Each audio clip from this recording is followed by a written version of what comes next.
Yes? Okay. So this is a really exciting opportunity, and I think as you can see, we have there are some common elements to the different programs, but each one is structured differently, has different highlights to respond to the needs of the university. And I'd like to start maybe with you, Yossi. You have your program is one of the oldest programs. It's been growing tremendously, but when you started with the Zell program many years ago, and what you have right now is a very, very active campus, very active student body, very, very entrepreneurial. And I think it's something that many of the people here aspire to. And it'd be great if you can share what you think are some of the factors that make the campus culture so entrepreneurial and the students so involved.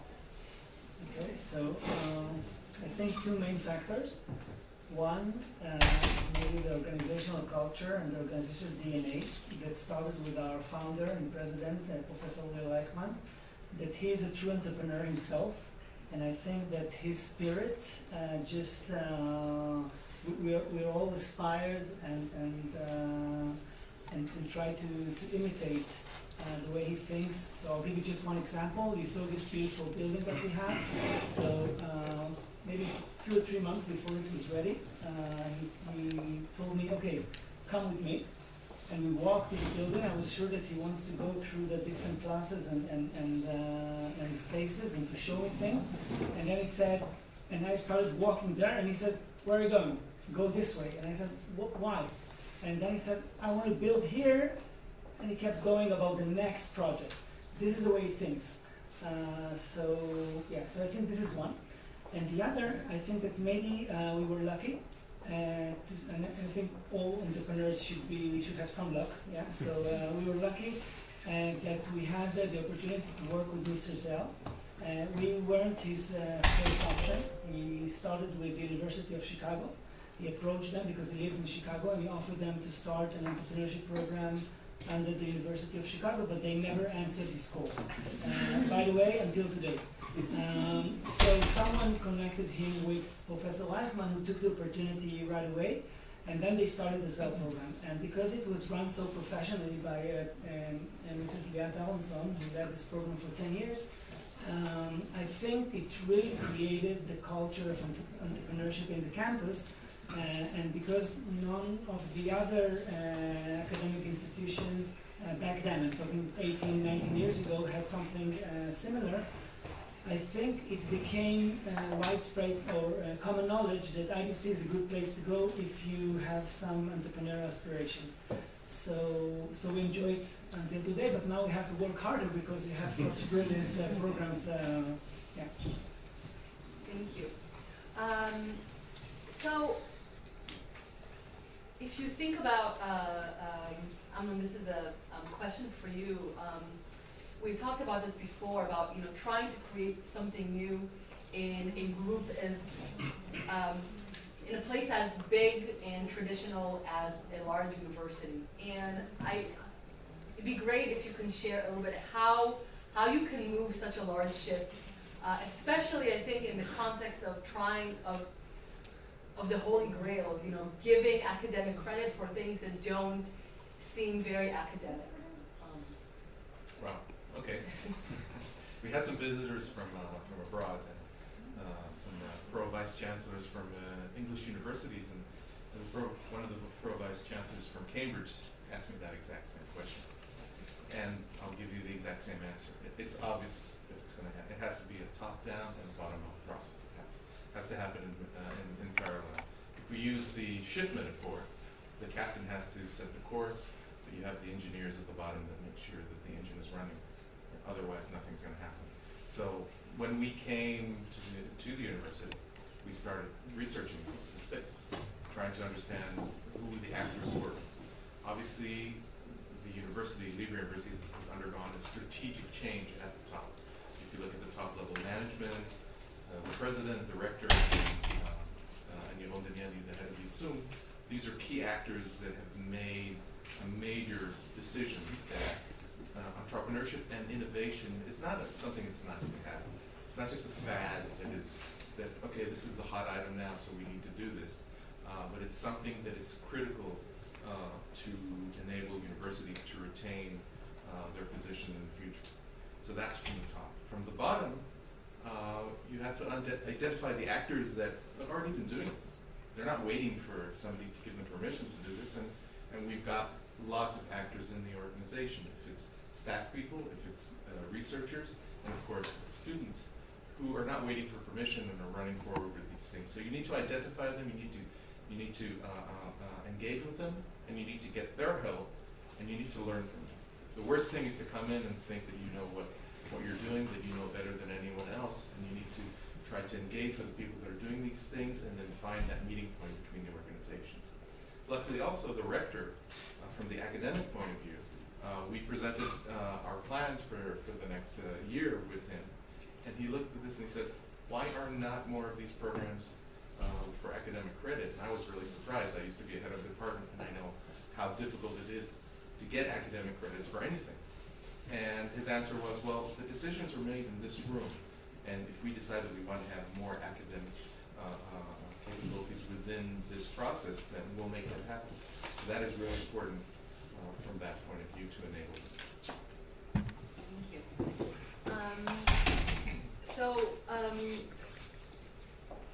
Yair, you talked about everyone at Tel Aviv University taking entrepreneurship, and you have a very diverse university with very distinct disciplines. How do you deal with the challenge of teaching entrepreneurship to such a varied group? What are the common themes that you think everyone should learn, and what are some of the differences you think between the humanities versus the engineering and so forth? This is a big question. I'm going to ask you guys a similar question afterwards. The short answer is I have no clue. Okay. We're going to do an MVP. We're going to try. We're going to start next year, and we're going to see how it goes, and we're going to monitor it, class by class. It's a major concern for all of our teachers, what would happen, because if you look at the academic level of different departments, it's different, and the entry point is different, but we are very set and very determined that we are going to offer that. And actually, if you look at the timetable for classes next year, all the entrepreneurship classes are going to be taken from 6 p.m. to 7:30 p.m. so we can allow all departments to participate. And it's a major goal of us to have all of these people, all these students from different departments in the same room. And we haven't actually looked at developing any special pedagogy or any special strategy to how to teach it. I can tell from my experience in previous academic institutions that I did not see any major differences. I always tell the story of on academic college. I had 2 students from physical therapy, I think classes, whatever, and they came up with an amazing idea for a startup. They had no business idea, business experience or knowledge or training. They were both 23 years old, and they built an amazing presentation that convinced us to accept them into our accelerator, and they excelled in the accelerator. So I think it can be done. It can be taught. We need to try and see how it goes. Okay. Oli, two questions. Maybe the first one to piggyback on what I asked you. You also teach your whole student body, and they come from a diverse background. So perhaps you can address the same question of what are the common themes and what are the challenges there. And then the next question that I would like to ask you is about the very special student body that you have, that I think in all of our institutions we don't have the same makeup of students that you have, but we all have diversity, and we all struggle with reaching certain populations that no matter how much we advertise and we try to reach them, they just don't show up to our events. So maybe you can talk a little bit about your population and how you approach them in a way that would help us all figure out how to increase the diversity of our program. Okay, so those are great questions. I'll try to get to all of them. So, our population is diverse in terms of the nationalities that people come from. Like we said, we have students from 23 different countries that many of them moved to Israel in order to study at our college. And within our population, although it's a religious population totally, there are different sectors within that religious population. It's not just one sector. So it's interesting. What we've seen is that as soon as we give them exposure and the confidence to work on their ideas and exposure to, like I said in my presentation, what hackathon is, what entrepreneurship is, suddenly you see a light bulb going on top of their heads and they're like, oh, okay, sure we can do that. We never knew it existed. We didn't know it was a possibility to take an idea we had in our head and to develop it into a company. But now that you're giving us that exposure, that awareness, let's do something with it. And the other thing in order to build confidence is that we bring in large companies like Intel and IBM, et cetera, et cetera. We have a whole list. And once the students see that those companies believe in them, right? If Intel's willing to come and Rafael, defense systems and all these different hospitals are coming and saying to our students, please help us solve our problems, the students are like, all right, if you believe in me, I guess I do too.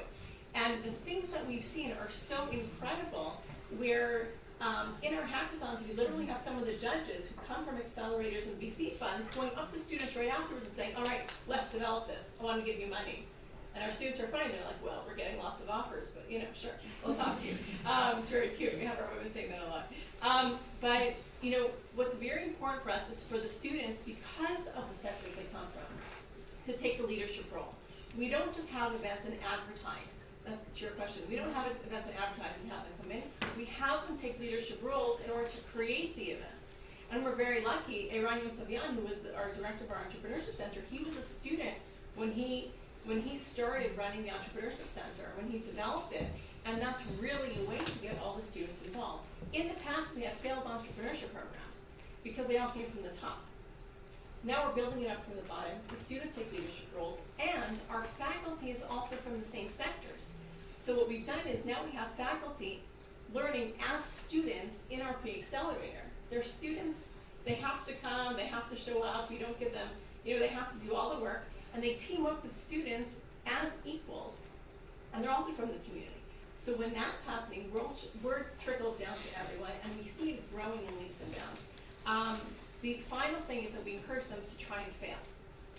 It's interesting. A few of us from the Jerusalem institutions, we were in Moscow about 1.5 years ago. And it was a group of us from Jerusalem institutions and a group of the Muscovites. And they said to us, we want to be like you. We want to succeed also. How do you make sure that your students don't fail? And we said, we don't care if they fail. Fail. Try. And one of the examples that I brought up before is we had a student who had a great idea, came into our pre-accelerated program, really excited, and he tried to develop a product and it didn't work for whatever reason. So we're like, no problem, use the tools that you've learned and do something else with it. And he turned his senior project, like we said, into a startup with his faculty advisor because he already had the confidence, he had the exposure, and now he had the skills. That's great. Thank you. So going along the same theme of student leadership and students leading these programs, I would like to turn to you, Dana. And you're doing a really wonderful new initiative called Cactus, and it'd be great if you can share what it is, what you're doing, and how it's related to entrepreneurship education. Yeah, it really does connect between everything really, because students are we've spoken a little bit before about the challenges of actually reaching as many students as we wish to reach and actually making them participate in the programs, and I think the word is not making, but having them want to participate. And eventually what we decided to do is take a different approach and actually decide that we'd like the university to encourage them by creating a mechanism that would create a whole new academic spirit around entrepreneurship, in a sense that the university is saying this is important, therefore we're going to give some money very little money, actually, for investment in student projects. So this could be somewhere around $5,000 all the way up to $20,000, which is a lot for students, but as we all know, it's not enough to start up a company. But still, this is something that Ben Gurion University decided to do. And then what we did was say, okay, instead of just, starting this VC and saying, let's invest in students, why don't we invite the students to run it? And this is what we've done. We are now starting Cactus as a by students, for students fund.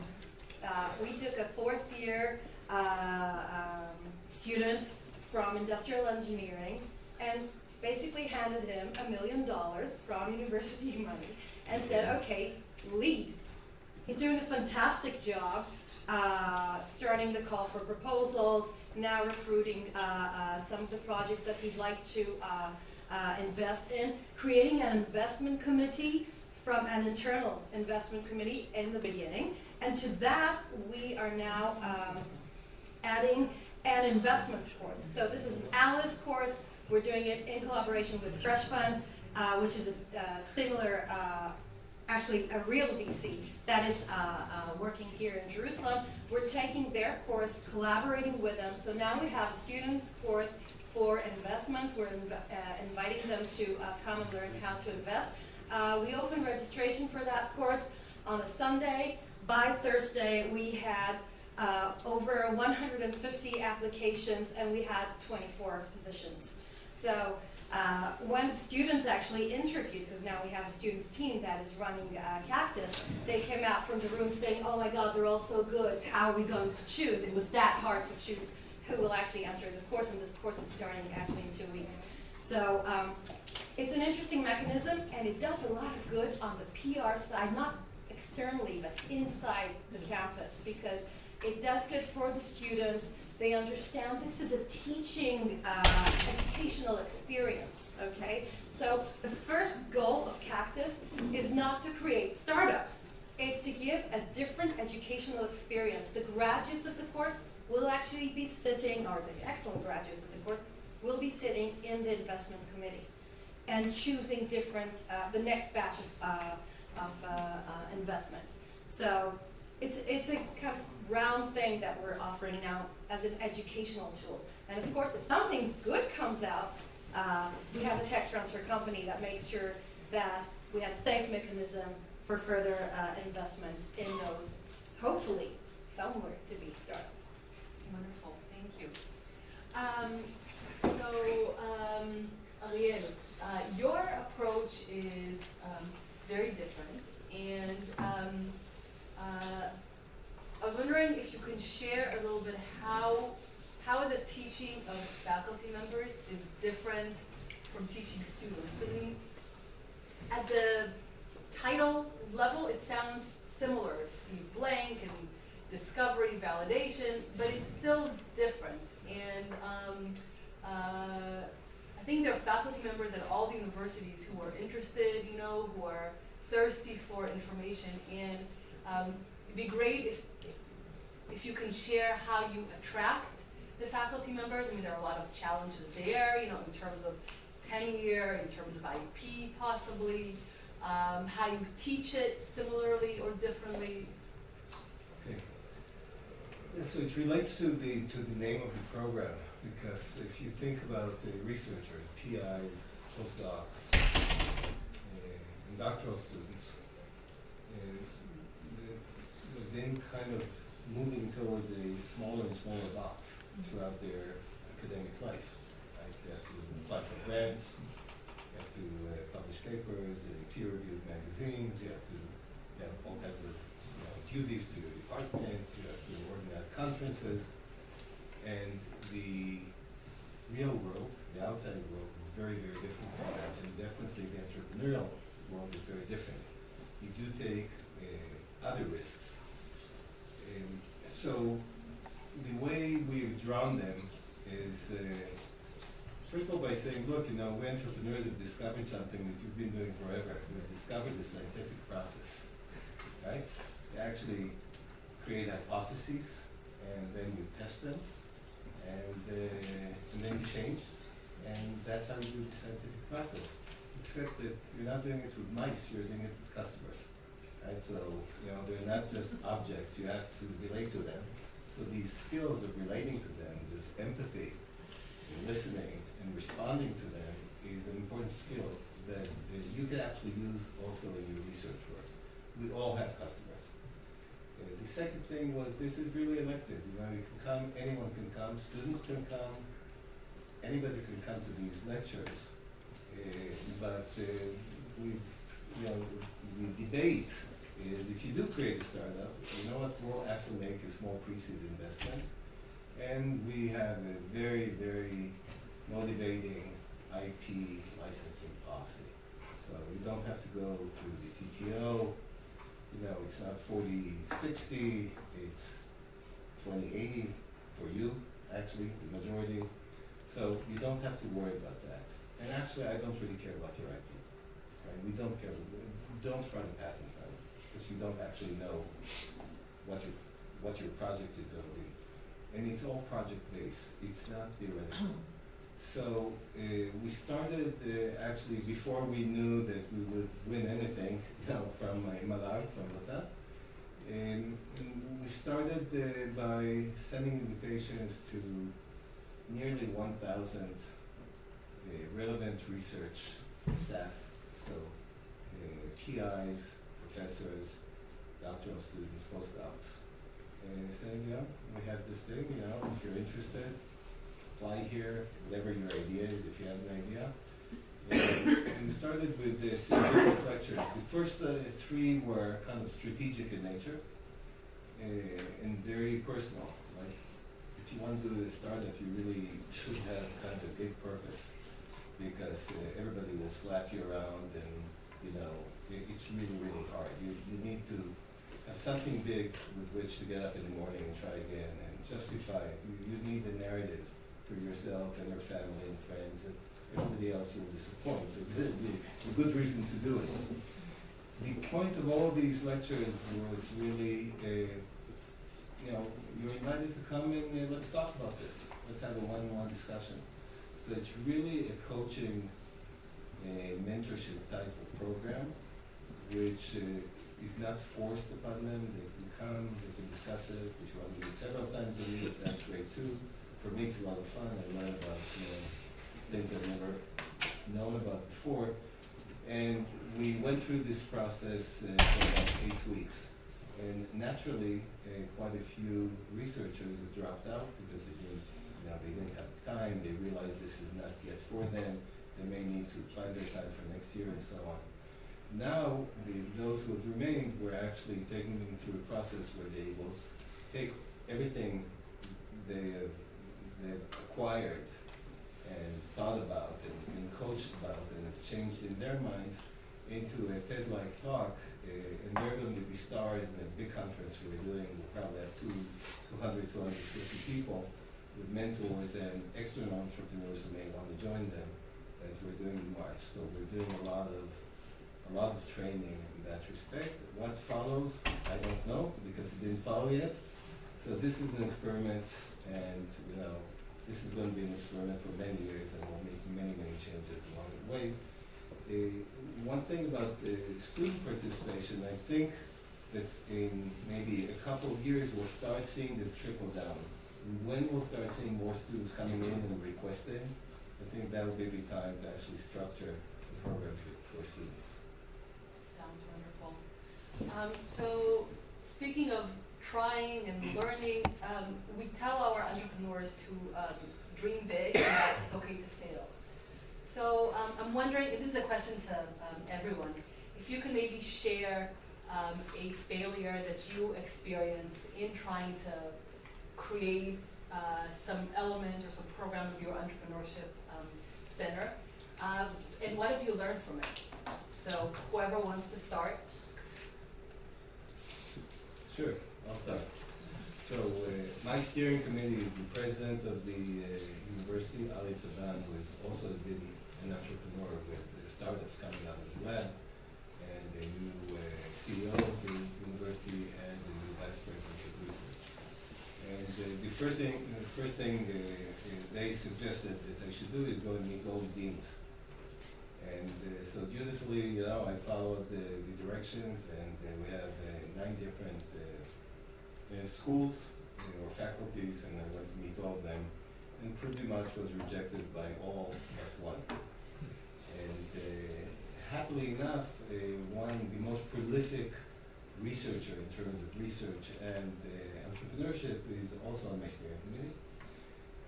And we talked about that, and he said, look, you need to really find the change agents here. It's not necessarily the deans, it's specific researchers who have some burning desire. So that first round failed. The second round was really going underneath and talking and selling, if you will, and buying from the change agents, which are actually researchers themselves. And from there, it actually spreads pretty fast. I can share something. So we waited for 4.5 years to get the Council of Higher Education for our BA proposal, and because we find it hard to just relax, we used these 4.5 years to do other stuff. So we developed the course that I described before with the internships and the Beyond program and so on and so forth. One of the things that we had was a major program for the business school, which was just a 2-year program in entrepreneurship. They have other majors like finance and marketing, so we added another one. And I think it failed for 2 main reasons. One is that at the beginning we couldn't add any computer science students to their class, so they were just business students taking entrepreneurship major, dreaming about high-tech companies. Most of them, they would like to create startups, but having no one to fulfill and execute upon their ideas. So this was one problem. And the other was that we built it that the first year, they had 2 years. The first one was just introduction and some courses and terminology and so on. And the second year was for the project. They're like a capstone project or an entrepreneurial project. And this was not a good decision because if they want to be entrepreneurs, they want to start right from the start. So they cannot sit for a whole year waiting, getting some knowledge and terms and tools. They want to start. So now with the BA program, we start right from the start. So they actually run 4 different entrepreneurial projects. I'm talking about big ones, not just the challenges and the exercises they're getting on a weekly basis. They run 4 different entrepreneurial projects through the BA program. 1 in the first year, 2 in the second year, and a big one on the 3rd year that might evolve into a real one. Yeah, so it's after. Too early for us to make any failures. Okay. We're early, but we've had failures. All right. Can you share some? Sure, a few, any number of them. One of them was, like I mentioned earlier, we had started entrepreneurship programs in the past, top down, and that failed. It went well for a year and then it failed. Now that we've started from bottom up with our students, taking leadership roles, that works out really well. And what we did last semester was that we had, I think I mentioned this, we had faculty in our pre-accelerator program. And now that they experience what a pre-accelerator program is, they are now the ambassadors in their classes and selling the program to the students as well. Another thing is that we're working with companies on, like I mentioned, mini projects on steroids, as we call them. And what we realized is it's not enough to have a company come in and run a parallel program or as a mini project. We need to really train our students in practical skills. Although we're an engineering college, it's still an academic college, and there are many practical skills that you need for industry that aren't taught in academia. So what we're looking to do next year is to bring in courses, very hands-on courses, so that our students can learn whether it's different programming languages, whether it's cloud computing, etc. Learn those skills, and then use those skills to work on your academic mini project. I guess our failure would be that we weren't able to bring on as wide a consortium as we wanted within the Jerusalem ecosystem. We wanted additional academic partners into it, and that didn't work out. I won't get into the why. Okay. Done. A few things come to mind. The consortium is one of them, because we were talking to Sophia, which did really, really well. I think they had an amazing idea on the program, but again, it didn't work. It's working now, by the way, but it didn't work at the time. So this is something to learn from. And also, again, we're a little young to express complete failure. So this is not a failure, but I think the best advice that I got from actually someone that is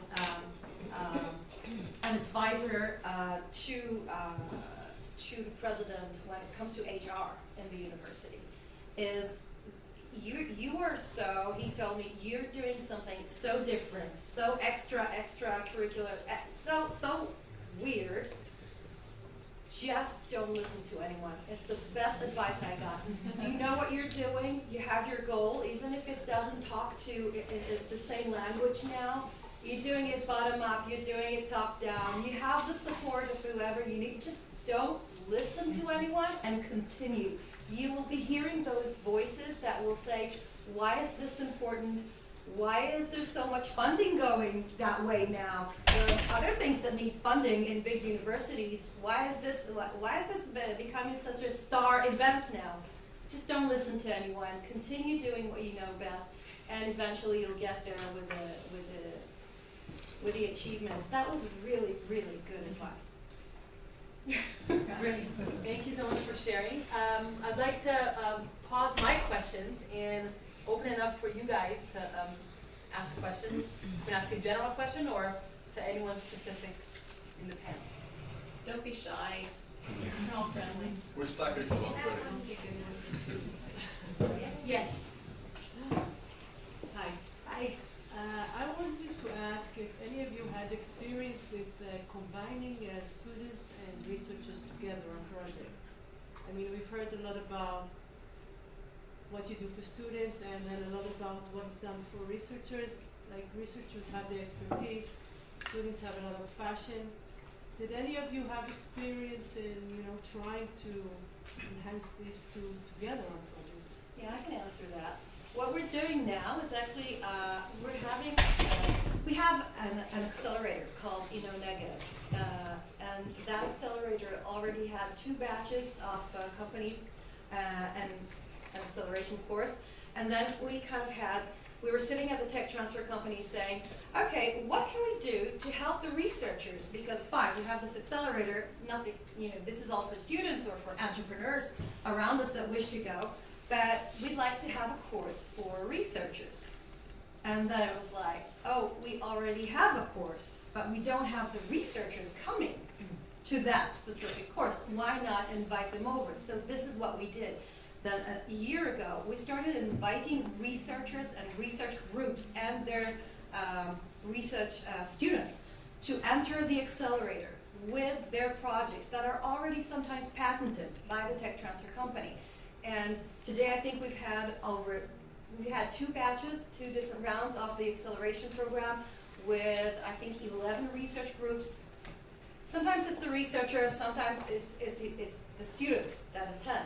But it's always good to have those projects that are already patented, that the university hopes to sometime, somewhere in the future, even have real value from these projects, enter the accelerator. So we just took them in, and now they have a real program, a teaching program, if they wish to attend it, and to actually accelerate their projects.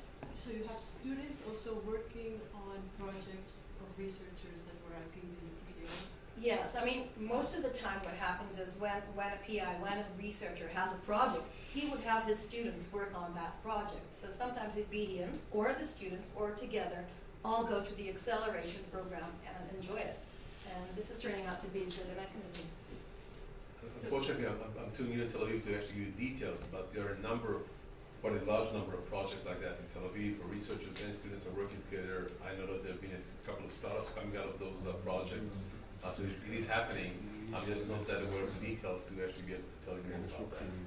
So I think any lab is exactly that. Yeah, exactly. You Yeah, have the researchers and you question have their students.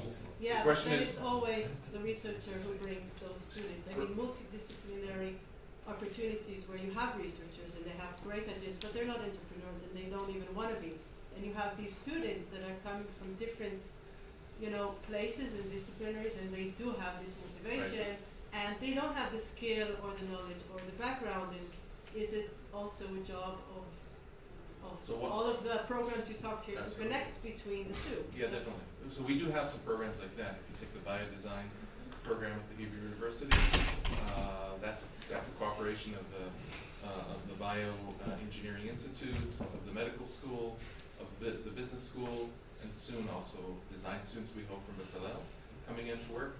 That's a program that's been going on for a number of years. It's a year-long program. It's a 4-credit program. And every year about 5 startups come out of that. I think about $30 million of funding so far have come in for companies that have been set up from there. We have a similar thing happening in Rehovot in the agricultural or food tech environment. So there's something called AIP, Agricultural Innovation Program. Again, researchers, students working together around things like that. It's definitely an important area. So we're, oh, no, if you have something to add, you can add it. We're doing that in about 4 different ways. We totally agree with you. We started off with students and we're like, this won't work. We need the researchers involved as well. So one of the ways we're doing it is bringing researchers in as students into our pre-accelerator program, so they're both there together, and then they develop teams together, not researcher-student, but teams together. Another way is we have students from our pre-accelerator program working with their senior advisors in their senior projects, but as teams. And we had one such a successful team that really started their own startup, and then we sent them off to Azrieli, to A to B, Michael wave to everyone, to further that, and that's going really, really well, right, Michael? Yeah. Right? Yeah. Fantastic team. Good. Thank you. Another thing we're doing is that on our entrepreneurship website, we are creating web pages for researchers to bring in students from different disciplines to complement their researcher skills. So they have their own research pages on our website, as well as a call for students not just to work as students in their labs. Okay, so that's important. And there was a 4th one. Oh yeah. So we're developing courses for our scientists in entrepreneurship and in practical skills that the researchers don't even know, and through those we're encouraging them to bring students into their initiatives. Another question?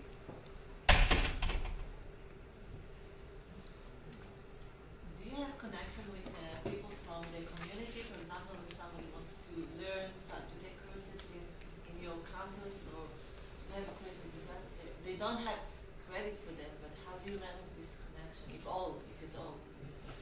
We, from graduates or just No, from the local people. For example, I want to open my shop and I don't know how to do it, and I need some advice. I don't have customers, and do you have any connection with this small business enterprise? So it's an issue that we've been dealing with. At the Hebrew University, we also have CIFTech, which is an accelerator, an industrial accelerator, which is its own entity, and it's not part of the university. And we're asking that question. We see the community, and the Jerusalem community is really important for us, and we want to engage with that community, not just from the standpoint of the ivory tower looking down at the city and saying, here's our knowledge and do something with it, but also to see the community as a group of people that can raise issues and problems, etc. So we are doing a social entrepreneurship pre-accelerator this coming March that will happen in interaction between some of the schools that are relevant to it at the university, in cooperation with the student union, and we're also going to be engaging with the community to raise and to bring those problems. Do we have an organization that anybody from the community to come and kind of take that type of course? Not yet. It's an issue we're thinking about. But do you have some experience? Did the community collaborate with you? We've been collaborating with the community in many ways around educational elements, if it's for entrepreneurship, for young people and things like that. We do programs like that with them, but I think you're asking a wider question. It's like I'm an entrepreneur from the community, or I want to be an entrepreneur from the I have a community. restaurant and I want to know Right. how to. So in that case, actually, we have, and I think we've heard it from some of the other organizations here, this is something that's grown from the bottom up from some of our students, and we have a program called Console, which is a group of really, really good students that have developed a program that's already in its third year. And they go out into the community, they engage with the community, and then they send consulting teams into, if it's restaurants, SMEs and things like that, and do a full year process with them where they help and consult with them and develop with them.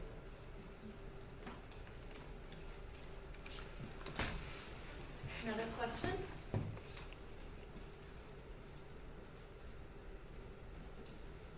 Everyone is exhausted? Okay, so I'll ask another question.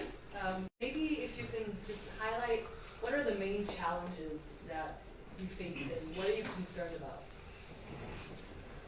Maybe start and just go in order. Well, first of all, I think the main challenge really is getting this new topic into the curriculum and making room for that.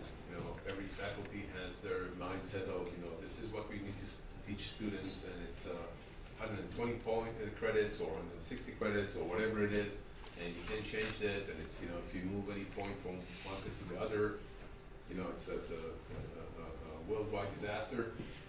So I think this is one of the major challenges. How do we do that? I am quite, I would say, surprised and pleased to see how warmly this is constantly accepted by the departments in Tel Aviv, by the department heads. All the deans are very much around, behind this, and they're actually managing those tasks for me in most cases, but in some cases it's still difficult. I think this is one of the major challenges. Another challenge, and it's in Tel Aviv, it's Tel Aviv and Car together, it's about 32,000 students. How do you get there? How do you reach them? A student has a very specific goal. They want to get into university, be there as little time as possible, do as little as possible, get the highest grades as possible, and just be done with it. And now you're telling them, well, we got to stay after hours and study something new. How do you get them to participate? It's a major challenge. How do you reach out to them? How do you get them to participate? I think it's a pretty good ones to start with. Thank you. Dana? I would say my biggest challenge now is what to focus on. There's so much to do. There are so many things that sound exciting and that we could actually do, and we have to focus and start step by step building something which is substantial and making it sustainable. And where do we start? Do we start with specific courses which are non-curriculum, with the academic program? Can we do it all at once? So then maybe Takes energy. You can ask some people at your university, get their answers, eliminate them, and do what's rest. Nice. Yeah, There's an idea. it's your idea. No, actually, someone told me not to ask anyone to do whatever I Oh, think, not so to- that kind I of. thought not to listen. Okay. Not to listen. Yeah, no, but it's just everything is like you want to do it all because it's all good, but you Yeah, have it's to just take step by step. So for us, our students, the sectors that they come from, the communities that they come from, the Orthodox, ultra-Orthodox, and women, we're doing a lot with them. They're doing great, but it's still an uphill battle to try to get them to move out of their little box of I have to study and do well and get a job, and move towards thinking in terms of entrepreneurial thinking and realizing that they can do the extra step and not being scared of it. The other challenge for us, and I'll throw this out to anyone here from the Council of Higher Education, is that to recognize, and we like to work with the Council of Higher Education on recognizing that the colleges have so much to offer. We're large enough, we have 4,400 students, that's not tiny. We're large enough that we have a nice big amount of students and a huge pool of talent, but we're small enough that we can create great impact very quickly. And it would be wonderful if we could work with the Council of Higher Education on really creating programs and funding for the colleges in this area because we can create impact and change very quickly. And the only way I think to overcome it is it's not by authority, you have to inspire people. So it's all about inspiration. And inspiration is not enough just to lecture, you really have to create relationships. And it does come through just in really 8 weeks or so in personal relationships. And if you inspire 20 people, they talked to others, and they started seeing other people coming to the program, although we're kind of towards the end of the first part, but more people want to participate. So that's the only way, maybe to paraphrase on don't ask, don't tell, don't ask, right? In the U.S. military, do tell, don't ask. You just need to plow forward, inspire people, ignore the administrative inertia, just ignore it. Just move forward. Otherwise, you get stuck. Yeah, we have a lot of challenges, but I'll just focus on one, which is collaboration, both with the students and with the other schools. So we work with them. As I said before, our entrepreneurship club is actually under the school. But before we had a school, they were just their own, independent. And now, and before that, so as a student at the IDC, you either apply to Zell, or before you could apply, or if you weren't accepted, you could join the club. Now that we have so many other programs and the school itself, so the synergy between the club and the school, I think it's a challenge. And the second, with the other schools. So all the other schools work with us. The Zell program is open to everybody. The BA is always double major. We have the minor program, which is open to everybody. The co-op is open for everybody. But still, I think because entrepreneurship and innovation are so important, all the other schools are not satisfied with just getting our services, but they want their own. So who's doing what and how do we work together, I think is a challenge. So, try one top-level challenge and one on-the-ground challenge. The top-level challenge is obviously getting people behind the vision and turning it into reality. And especially when we're looking at two types of communities. We've got the internal Uji community, or Hebrew University community, across all its different campuses, and some of the campuses are over an hour away. It's a major geographic issue, and then but also spreading it across the different disciplinary communities which we have at the university, especially ensuring that this does not stay something only for the geeks. It's really important to do that. The on-the-ground one is that basically over the last few days I've been spending tens of hours interviewing people, basically now getting a team together to execute on our plan. Thank you. Okay, so last question is if you can please share, and maybe we'll go from this side to this side this time. What are your dreams? And I'm not talking, 30 years down the line when you're in university, maybe mid-range. Let's take the 4 years of the Fatat family. Where do you hope to be in 3, 4, 5 years in terms of entrepreneurship? You want to start this Yes, one? here, yes. Sorry, Oh, I'm not. Sorry. That's a nice question. So I guess our dreams for 3-4 years is to make sure that many of our ideas, obviously not all of them, are going to be enacted and are relatively successful. That we can learn from the mistakes we are going to be making. Hopefully, we're making as little large mistakes as possible. We'd like to be seen as an international recognized center. We're looking at it not just from the point of view of KPIs like how many startups we're making. I think, like you were saying, definitely that's less of the point, although many people want that to be the point. We think, so we'd like to see a lot of international cooperation around these things, around the globe in these issues. I think Israel, even though it's considered startup nation, etc., is kind of reaching up to see research, looking at what we're doing in an academic way. I think, like you were saying, kind of the closest thing about science and startups is kind of the lean methodologies from C Black. I think that's something we'd like to learn about. We think it's something we need to be doing research about, and to finding ways at the end of the day to engage with the young generation, because they're the ones who are going to be suffering through the disruption that the academia-based research has been causing over the last few years. so I have many dreams. I'll pick one. We have a few projects that we do with young entrepreneurs. So our students, they go and they do small projects, usually one semester or 1 year, with Unistream that you all know, and young entrepreneurs. There's another project that is called Max. I don't know if you know this one. This is actually a graduate of our school, of our, I think I can say university, that started Max, and they're taking 12th grade students that are involved into robotics project, like a good project with robotics, and they add a layer of entrepreneurship and design to this project that now they're like real businesses and not just a good project.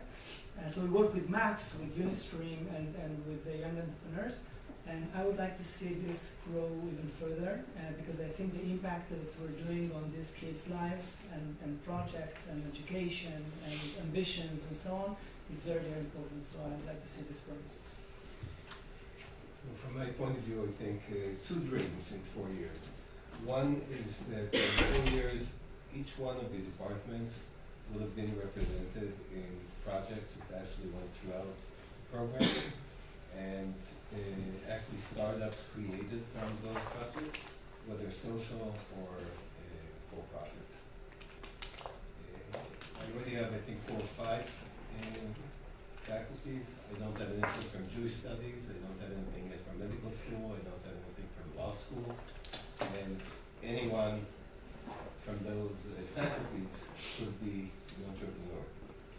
That's one dream. The second dream is that in 4 years we'll see hopefully a big wave, maybe even a tsunami of students that are brought in by researchers who are graduates of the program.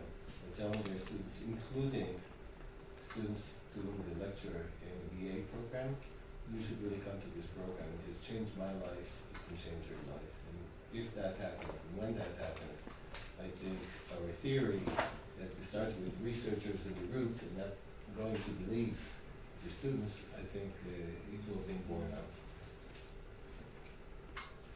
We want, so many dreams, we want an IoT playroom. We want students and faculty to be coming and playing with all this different new equipment, including medical equipment, and figuring out how to create smart medical devices, how to just play with different technologies and then coming up with ideas. We want students coming to us and saying, we have an interdisciplinary team. We've got someone from lecture optics, from nursing, from medicine, like you were saying, coming together, and we have a team, we have an idea, where do we start? We want faculty and students coming to us and saying, we have a team, where do we start?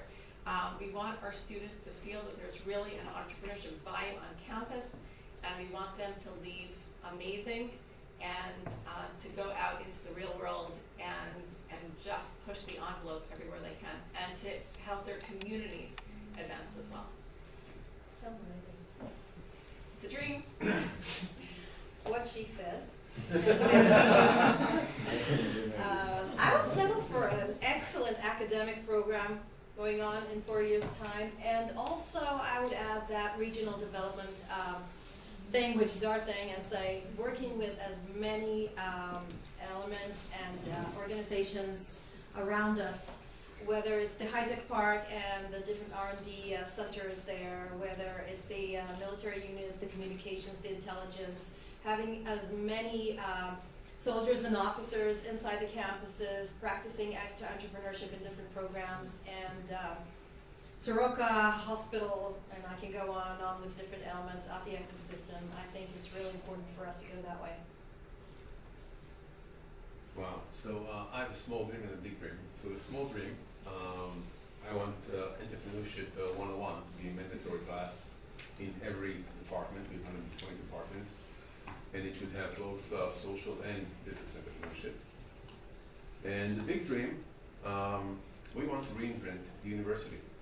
We want the university to be different. We want to be teaching differently. We want our students to be expressing differently. We want to be researching differently. We want to expose our students to experiences that they won't otherwise be exposed to in any other place. We want to reinvent the way we do universities. This has been so inspiring. So Wait, you have to answer that question too. I've of been, them from the top. Sorry. All of them from the top. it's been incredibly inspiring to hear all of you. I think this is a really great way to launch forward. We haven't had as many chances to interact, but the idea was to expose a lot of what's going on and to plant the seeds for collaboration. So anyone here, who's heard something, that's interesting, that they want to learn more from, or they want to collaborate with, I'm sure that everyone here joins me in saying, please come talk to us, and also please invite us to whatever you all are doing. I'm sure there are a lot of amazing things in the audience that I wish we had a chance to hear as well. So thank you all for coming. Thank you, I Dana. really appreciate it. Thank you.